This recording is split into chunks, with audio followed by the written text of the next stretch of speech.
Another day and what's deemed to be more headache for the royal family. The headlines scream out Kate's medical record security breach. So this has been investigated at the London Clinic. The London Clinic is the hospital where the Princess of Wales underwent her surgery in January. Yeah, hospital bosses are now looking into claims a member of staff was caught trying to access her private medical details.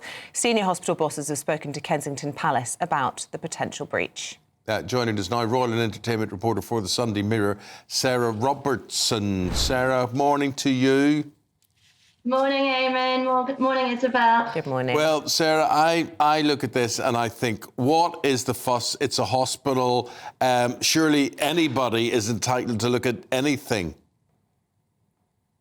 Well, you say that, Eamon, but we're talking about the future Queen here, the Princess of Wales. And from the very start, everything surrounding Kate's medical diagnosis has been shrouded in secrecy, which is, as we've seen, is blown out of all proportion this last few weeks, with people wanting to know what's actually wrong with her when she disappeared for so long. But it turns out that a member of staff was caught snooping and trying to access information on the princess. So this shows just how tight they have been in terms of the secrecy surrounding Kate and why she was in hospital, what operation she was having.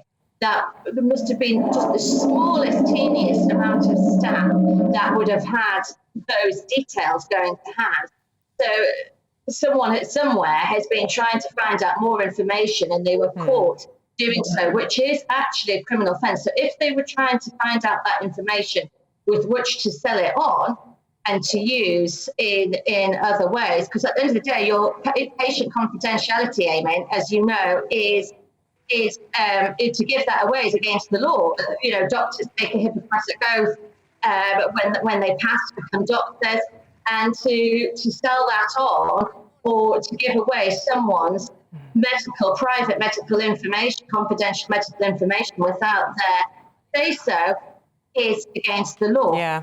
So it looks like the law could have been broken. Now, Metropolitan Police, as of yet, haven't yet responded to what's gone on. They've not said if they've launched a probe, if they're looking into this, but the palace are aware, as you've reported, and it's a very, very serious breach of trust. And that hospital prides itself on having that level of trust in terms of the high-profile people that come through its doors. Yeah, so the Privacy Watchdog have been informed. The Information Commissioner's Office have launched an investigation into this, as you point out, criminal activity.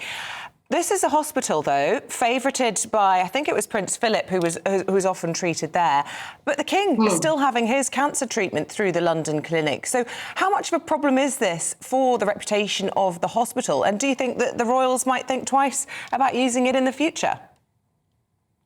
Well, as I just said, yes, of course. You would be worried if it was somewhere that you had chosen because you thought that your information would be sacrosanct and be safe and that no one would be able to access it.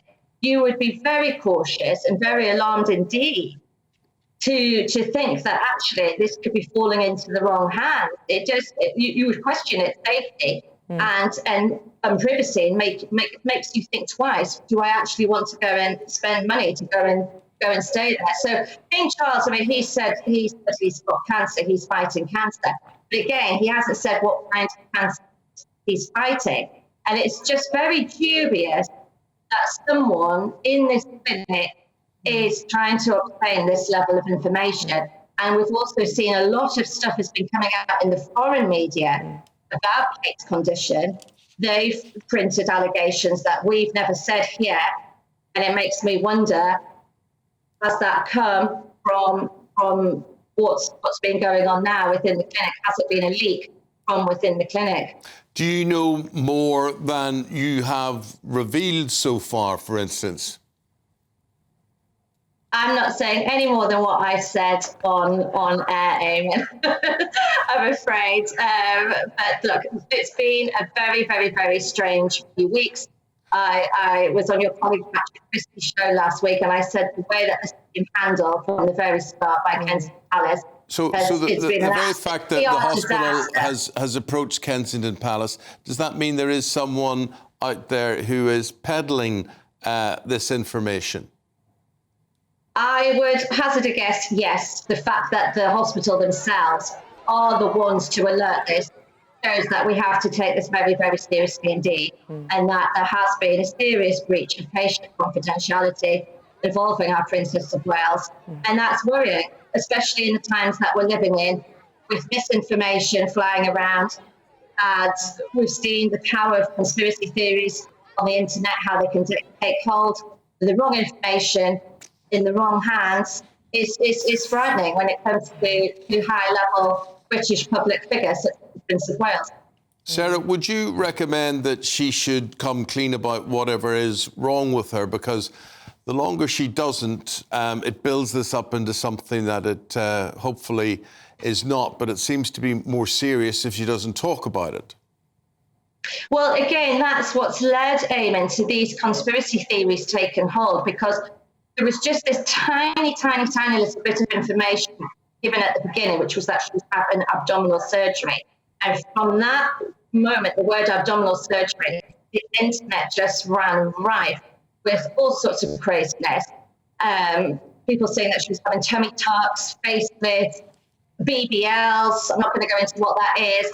The most ridiculous claims, all the way to the really, really insidious stuff that's been going around to say that she was dead.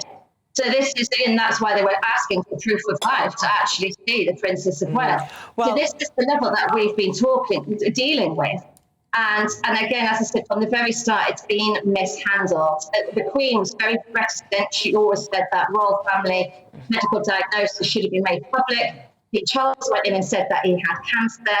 And so because he was honest about it, and because Queen Camilla, when she had a hysterectomy, was honest about having a hysterectomy, that's what's led to so much turmoil going on and just this furore of misinformation flying through the airwaves. Yeah, and we can all bet our lives, frankly, that the Princess of Wales wanted to keep this private for whatever reason, and the fact that somebody has been snooping at her private records will only add insult to injury in what's already been a very difficult few weeks for Her Majesty. We have to say goodbye to you, Sarah Robertson, for now. Thank you, Royal and Entertainment reporter at the Sunday Mirror. Thanks very much.